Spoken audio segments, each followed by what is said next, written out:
mursalin wa ala alihi wa sahbihi ajma'in. Assalamualaikum warahmatullahi wabarakatuh. Saudara pengacara majlis yang dikasihi, yang berhormat Datuk Tuan Guru Tuan Ibrahim bin Tuan Mat, Timbalan Presiden PAS Parti Islam Se-Malaysia dan pimpinannya. Terima kasih Datuk kerana sudi hadir pada malam ni. Kita sama-sama, last kita bersama di Sri Setia semasa kempen Sri Setia.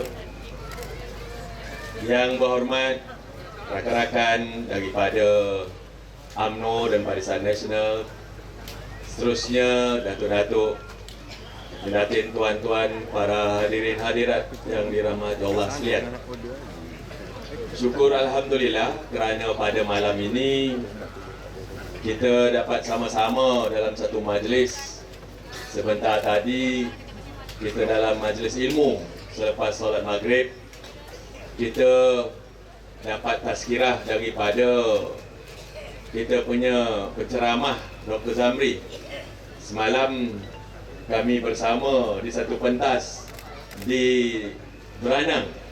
Malam ni Ustaz Zamri di sini sama juga. Terima kasihlah Ustaz Dr. Zamri kerana terus bersama-sama. Dan juga kepada semua yang hadir pada malam ini, Alhamdulillah kita dalam keadaan cuaca yang sejuk sikit. Petang tadi hujan, tak tahu sini hujan ke tidak, tapi di Taman Tun Ismail, Kuala Lumpur hujan lebat. Ini adalah merupakan dalam siri kita mengadakan kempen pilihan raya kecil semuanya. Semenjak ianya dikosongkan kerana meninggalnya bekas Ahli Dewan Undangan Negeri Semenyih N24 Allahyarham Bahtiar, kita doakan semoga ruh arwah dia cucu rahmat Allah SWT juga. Amin. Pada 16 hari bulan diadakan hari pencalonan dan penamaan calon telah pun berjalan dengan lancar. 4 orang calon telah pun masuk jadi calon. Calon nombor 1, calon Barisan Nasional, Cik Zakaria bin Johari, ya, Zakaria bin Hanafi, selalu cakap pasal Johari. Lepas tu calon Pakatan Harapan Saudara Aiman. Lepas tu calon bebas Uncle Kentang, tak tahu apa sebab panggil dia Kontang kan? Lepas tu calon dari Parti Sosialis Rakyat, iaitu calon muda. Dan tuan-tuan dan puan-puan sekalian, malam ini kita merupakan malam kemuncak kita. Banyak, bukan di sini sahaja, di merata pusat daerah mengundi dia adakan ceramah-ceramah. Dan kita juga dapat tahu bahawa Pakatan Harapan juga buat ceramah perdana je. Ramai di Semenyih dekat dengan depan Tesco dia adakan, dan penceramahnya memang hari ini memang semua datanglah. Yang berhormat Perdana Menteri, Timbalan Perdana Menteri dengan pun ada, 2 bekas Timbalan Perdana Menteri, Menteri Kewangan, ramai lagi lah tuan-tuan puan sekalian. Jadi kita di sini malam ni kami 2 orang sajalah. Saya dengan yang berhormat Ibrahim, kita berdua Ustaz, ya, tak apalah. Janji yang pentingnya kita dapat menerangkan isu-isu, memberikan penerangan-penerangan semasa supaya masyarakat dan pengundi di semuanya dapat faham. Saya tak perlu cakap banyak di sini sebenarnya, kerana di kawasan pusat daerah mengundi Bukit Mahkota ini, rata-ratanya tuan-tuan dan puan-puan sekalian rasa saya lebih tahu pada saya, ya? Kerana tempat sini bukannya macam di Cameron Highland, termaksa diterangkan satu persatu, terutamanya dalam kawasan pendalaman, di kawasan orang asli yang ramai. Tetapi di sini merupakan pengundi ataupun masyarakat yang mempunyai kedudukan yang baik dalam masyarakat dan mempunyai jawatan juga yang baik dalam jabatan dan agensi masing-masing, baik di kerajaan maupun swasta. Apa yang saya nak terangkan sedikit saja sebelum kita jemput penceramah utama kita malam ini, yang berhormat Timbalan Presiden PAS. Saya mengalu-alukan, cumanya nak menyatakan betapa kesalnya hati saya bahawa dalam negara kita yang aman damai selama ini, kita dah merasakan sesuatu kehilangan. Orang Melayu, orang Islam dah merasa gelisah sejak daripada 10 bulan yang lalu. Tak pernah kita merasai keadaan sedemikian. Tuan-tuan dan puan sekalian, orang Melayu resah di tanah air sendiri. Orang Islam resah di negara yang agama resminya adalah agama Islam. Kerana apa, tuan-tuan dan puan sekalian? Kerana kerajaan telah pun bertukar tangan. Selepas 60 tahun kita orang Melayu Bumi Putera dan umat Islam dilindungi begitu rupa, tetapi hari ini kita terdedah. Terdedah disebabkan oleh asas teras kerajaan yang ditubuhkan selepas 9 Mei, tuan-tuan sekalian, adalah merupakan satu kerajaan yang longgar. Kerajaan yang tidak berteraskan akar tunjang yang baik, yang boleh orang Melayu, Bumi Putera dan orang Islam merasa selamat di tanah air. Itu tadi Ustaz Zamri sendiri menadah tangan, bercerita macam mana kita dalam negara kita ini sendiri yang sepatutnya kita rasa amat selesa, selamat, tetapi kita dah rasa terancam. Nabi kita Rasulullah SAW dihina, dijadikan sebagai mainan, dijadikan sebahan jenaka dan macam-macam. Tuan-tuan dan puan sekalian, inilah yang merunsingkan kita orang Melayu, orang Islam Bumi Putera dalam negara ini. Ini yang perlu kita sedar, dan ini yang perlu kita bukakan mata dan minda kita. Kerana jika kita leka, jika kita masih lagi terlena dan dibuai dengan mimpi janji-janji indah, kita bermimpi dengan janji-janji yang tidak tertunai, saya rasa kita nanti akan tertekan dan terus tertekan. Akhirnya nanti orang yang sepatutnya menjadi sebagai tuan rumah akan duduk di rumah lungguk ataupun di rumah kecil kita di belakang. Orang yang dulu menampang, memeluk kaki kita punya pejuang kebangsaan, mohon untuk duduk sama-sama sebagai menopang di tanah air ini. Tetapi hari ini mereka dah duduk di rumah besar kita. Kalau saya di kampung di Negeri Sembilan, kita panggil rumah besar. Rumah belakang tu, rumah tempat simpan padi dulu, kita panggil rumah lungguk. Dia duduk-duduk rumah lungguk tuan-tuan Muslim di belakang dapur. Hari ini kita perlahan demi perlahan terpaksa bertolak ansur untuk dari pergi ke dapur, pergi ke rumah lungguk, dan rumah besar kita dah diambil alih dia orang. Apakah kita masih mahu terus lena? Apakah kita mahu terus terhibur dengan mimpi-mimpi yang dibuai dengan janji-janji 1000 janji yang tak pernah dibagi? Saya berasa terguris hati, betul-betul terguris hati, tuan. Kerana semasa majlis mengumumkan calon, memperkenalkan calon yang kita buat di pusat gerakan, di bilik gerakan di semuanya, selepas saya mengumumkan memperkenalkan calon Barisan Nasional Saudara Zakaria, saya buat sidang akhbar. Di dalam sidang akhbar tersebut, saya ditanya satu soalan yang mengguris hati saya. Dia bertanya, apakah Datuk, dia bercakap dalam bahasa Inggeris lah, apakah Datuk akan terus berkempen di semuanya ini seperti mana Datuk berkempen di Cameron Highland? Saya kata apa? Dia kata Datuk berkempen di Cameron Highland di atas asas perkauman. Di atas asas perkauman, asas orang Melayu dan Islam. Saya katakan, bila saya pula mengatakan saya berasas perkauman? Apakah dalam negara ini, dalam kerajaan baru Malaysia baru yang dikatakan semua baru, yang membuka pintu kepada semua kebebasan, bercakap untuk menyeru kepada kebaikan, bercakap kepada menyeru untuk orang Melayu bersatu padu, orang Islam kembali semula ke pangkal jalan, wa'tasimu bihablillahi jami'an wa la tafarraqu, supaya kita bersatu berpegang kepada tali Allah, itu merupakan satu perkauman. Saya tanya dia, sejak bila negara ini menyalahi undang-undang jika saya minta orang Melayu bersatu? Sejak bila undang-undang negara ini digubal begitu rupa bahawa menyuruh kita seagama Islam, sesama agama Islam, menyalahi undang-undang yang saudara mengatakan saya berkempen secara rasis? Saya tanya, tapi dia tak boleh jawab. Inilah dia, tuan-tuan puan sekalian. Inilah yang merunsingkan kita. Inilah yang mengguris hati saya. Kerana tuan-tuan dan puan sekalian, Kita seolah-olah sekarang dah berdagang di tanah air kita sendiri. Kita seolah-olah dah menumpang di rumah kita sendiri. Apakah ini yang nak dikehendaki oleh orang Malaysia? Apakah ini Malaysia baru yang nak kita buat? Apakah ini Malaysia baru yang nak kita capai? Kerana orang Melayu terdesak dan orang Islam terhina, nabinya diejek dan macam-macam lagi. Ini saya rasa tuan-tuan puan sekalian, kita perlu sama-sama buka mata. Ini kita perlu sama-sama sedar. Ini bukan sudah saya dengan Tuan Abang Ibu.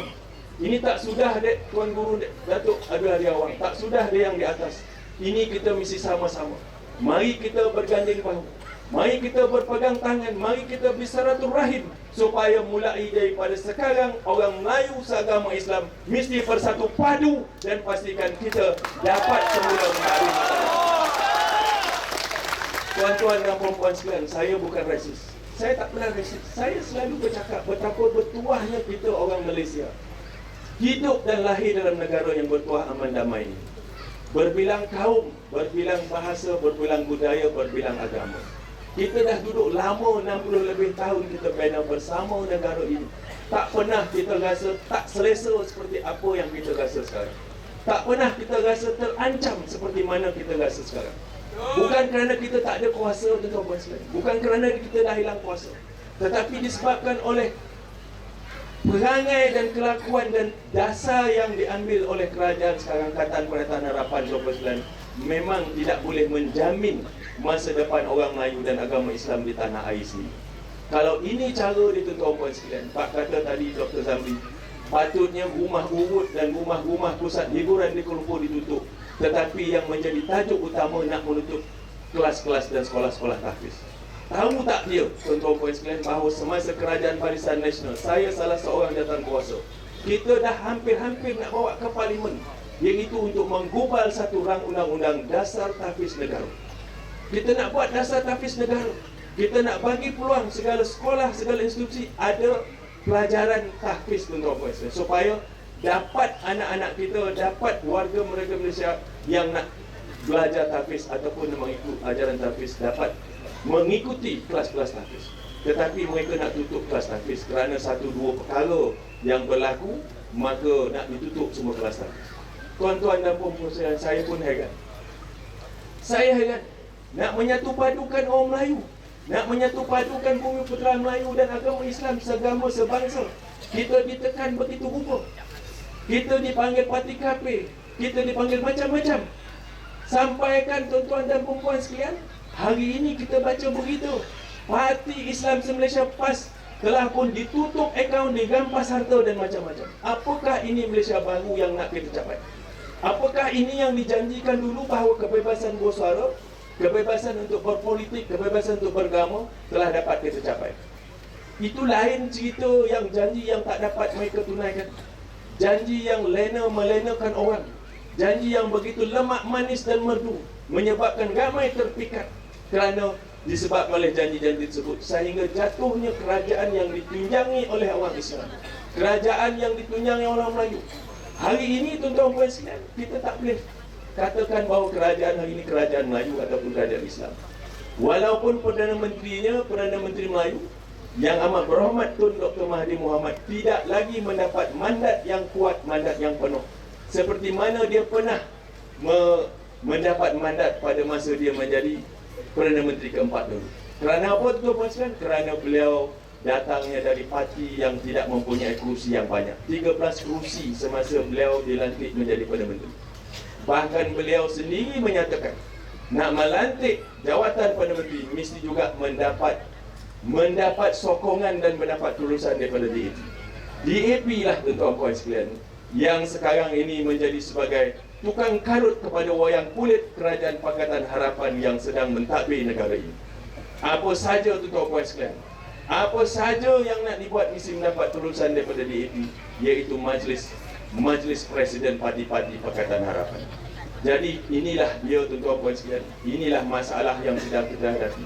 Macam-macam nak dibuat kerana pilihan raya kecil semenyih, maka berbagai-bagailah yang dikeluarkan sehinggakan menyiasat, sehinggakan kes dah tutup, dah lama tutup. Parti PAS dikatakan menerima 90 juta. SPRM sendiri mengatakan tidak ada bukti, tetapi masih tidak puas hati dan menyiasat sehingga nak merampas, membeku akaun PAS. Ini yang saya katakan, apakah jenis kerajaan yang dulunya mengatakan bahawa tidak ada kebebasan dan kita akan bagi kebebasan, tidak ada tempat bersuara, akan bagi suara. Tetapi hari ini mereka lebih dahsyat lagi daripada kerajaan autokratik yang pernah kita tahu. Tuan-tuan dan puan-puan sekalian, macam-macam dijanjikan. Baru-baru ni nak dijanjikan pula untuk menghapuskan tol. Tetapi mereka ini memang pandai tukar nama tu, puan sekalian. Dia tukar nama je. Daripada SPAT dia tukar kepada APAT. Daripada AES dia panggil apa? Awas. Daripada BRIM dia panggil basah. Hari ini daripada tol dia panggil cukai ataupun fees kesesakan. Dia tolak kata tol tapi bayar concession fees. Apakah ini janji yang mereka katakan? Mereka berjanji untuk menghapuskan tol. Mereka berjanji untuk menghapuskan tol dan tidak ada pengganti kepada tol. Hari ini kita menang, besok pagi harga minyak RM1.50. Tuan-tuan tahu siapa cakap tu? Hari ini kalau kita menang, tidak ada tol balik ke keluar. Hari ini kalau kita menang, PTPTN dihapuskan. Hari ini kalau menang, hutang orang Felda akan dihapuskan. Hari ini semua mengangur mata terjolin lidah. Foto. Saya kalau cakap banyak kan, saya cakap bahasa ni sebenarnya tuan-tuan tak faham. Saya pergi balik kenuri rumah dua pupu saya di Balong tu, tuan-tuan sekalian. Semua menghubungi saya. Semua menghubungi saya. Kata, Tok, kami dah 3 bulan tak ada allowance. Orang Felda kat luar sebelah Felda tu, dia kata 8 bulan tak dapat allowance hidup. Saya katakan, badanmu kau. Kau ni lagi orang yang macam ni. Mau nyosal lah, Tok. Bila pilihan gaya ke-15, kau boleh otak kau lah. Lambat lagi. Kan? Makin lambat siang, tak nak mangkah. Lambat siang kata kutuk. Inilah dia kita umpamanya kadang-kadang, umpama kesihatan kita. Bila kita sehat, kita tak risau tentang kesihatan. Tak peduli pun kesihatan. Bisa rokok sampai 3 bungkus lagi. Bila dah sakit, tuan-tuan, barulah kita rindu akan kesihatan yang baik. Inilah dia umpamanya. Kita mengharapkan guruh di langit.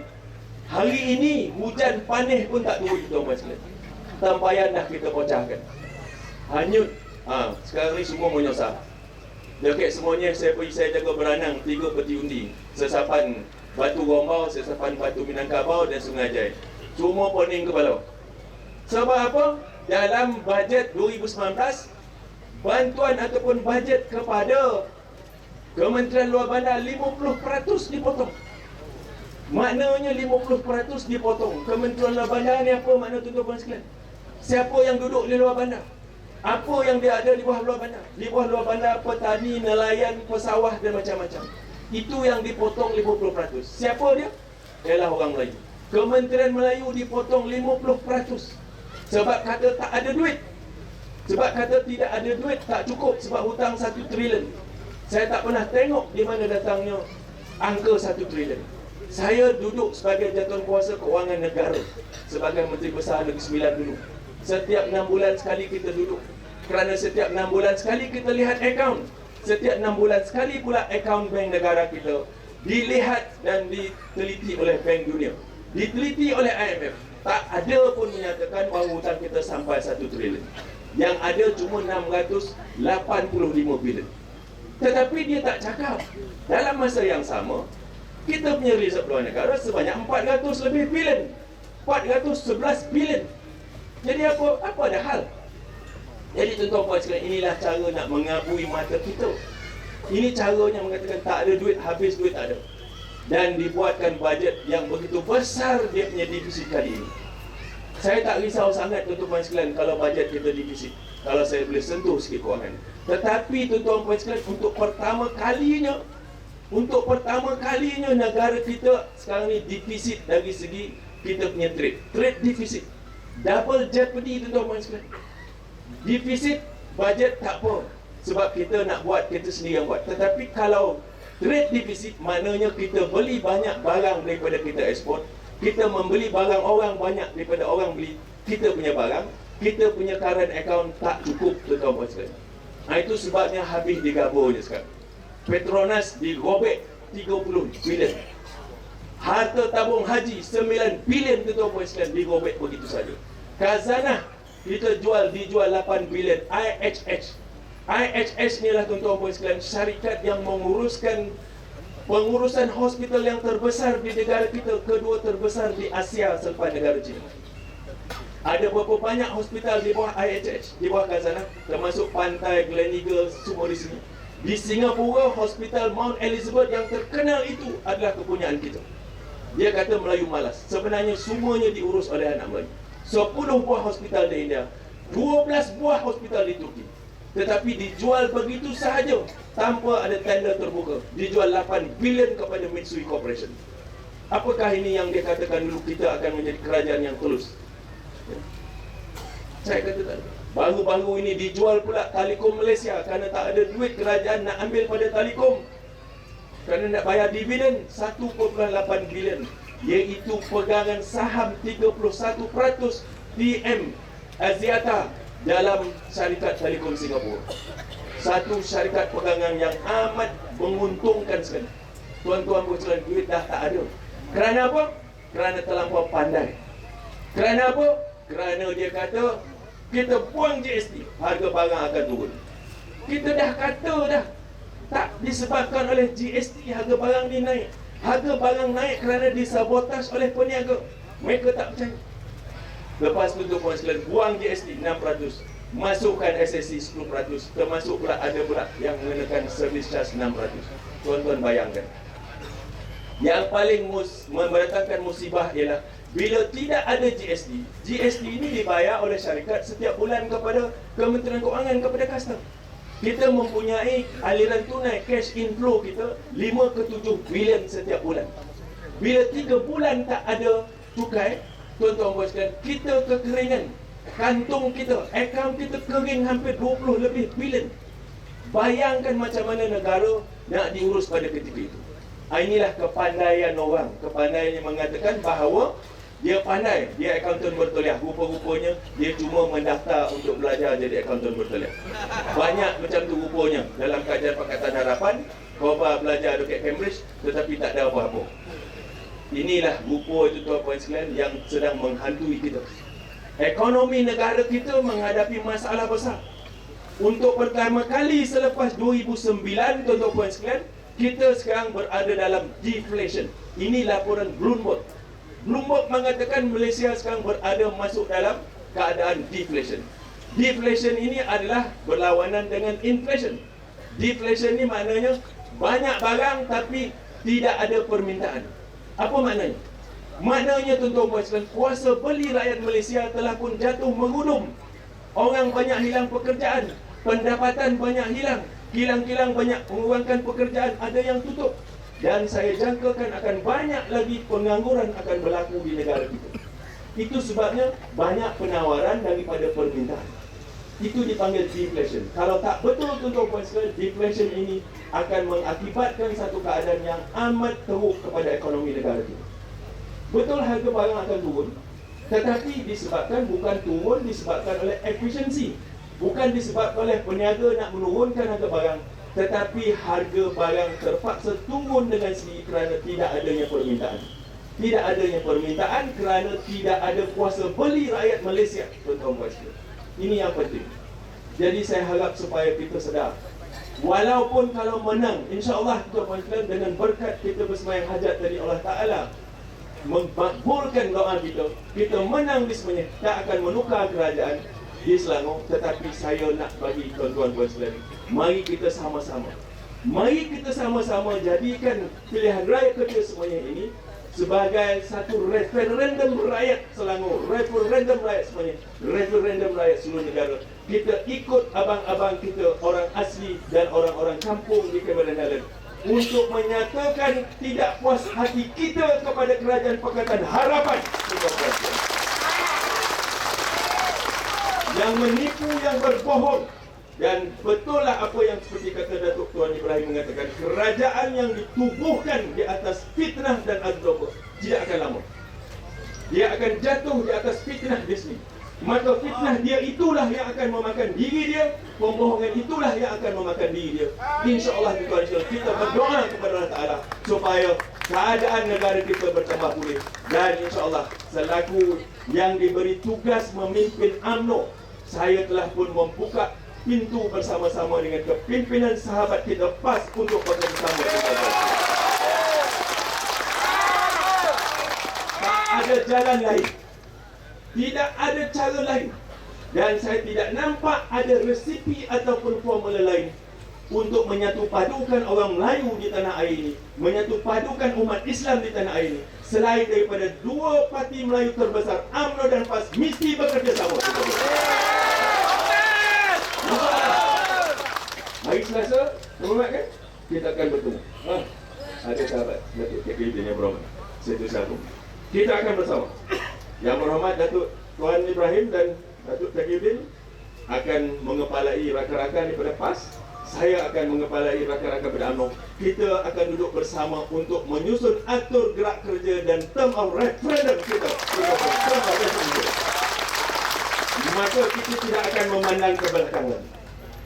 Kita tak akan memandang ke belakang lagi. Kita akan terus merempuh apa yang ada di depan, mempujuk lalu, melintang patah ke belakang. Itulah niat saya. Bukan kerana saya resis. Jangan panggil saya resis kerana saya kata saya nak menyatu padukan orang Melayu.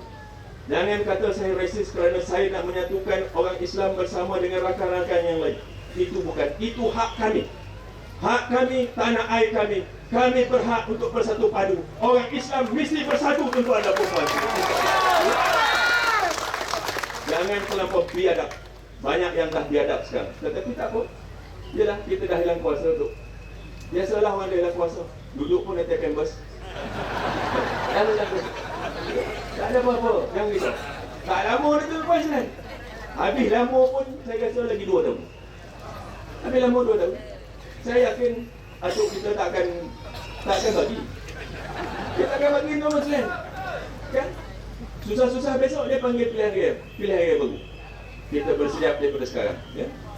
Jadi, insyaAllah, saya mohon kepada pengundi di semuanya, terutamanya di pusat daerah mengundi di Bukit Mahkota ini, bantu saya dan bantu semua rakan-rakan untuk kita pastikan saudara Zakaria pada 2 hari bulan kita menang. Bukan menang besok pagi 3 bulan selesaikan masalah. Kita tak boleh buat itu.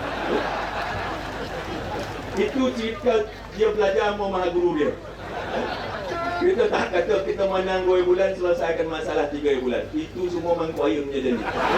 Kita kena tahu ngaji tu. Poning kepala tu tahu pun sekalian. Jangan poning-poning kepala. Ya? Kita buat betul-betul. Kita dah kata. Adat bertentu baris 200. Betul apa sekalian. Adat dah kita tentukan. Kita sekarang sedang berkempen. Kita berbaris. Kita beratur 2 bulan tuan-tuan puan sekalian. Tolong saya. Jangan fikir tentang Barisan Nasional tetapi kita fikir parti apa, pedulikan lambang, tetapi atas asas kita mesti bersatu orang Melayu dan orang Islam di tanah itu. Sekian saya sudahi. Kalau ada yang tersilap cakap, kalau ada yang mengecikkan hati, saya minta maaf. Saya selalu cakap perlahannya. Tak ada kuat-kuat, tapi malam ni tengok ramai tuan-tuan, semangat pula. Padahal perut kosong ni dulu-dulu. Forward pun nanya-nanya. Tapi nak buat macam mana? Ini kita last lah malam ni kita berkempen. Setiap malam berkempen. Semalam saya dekat Pukul 1 dengan Datuk Takiuddin berdua berbincang macam mana nak buat, apa arah tuju kita, apa nak kita buat sama-sama, insyaAllah. Saya turut bercita.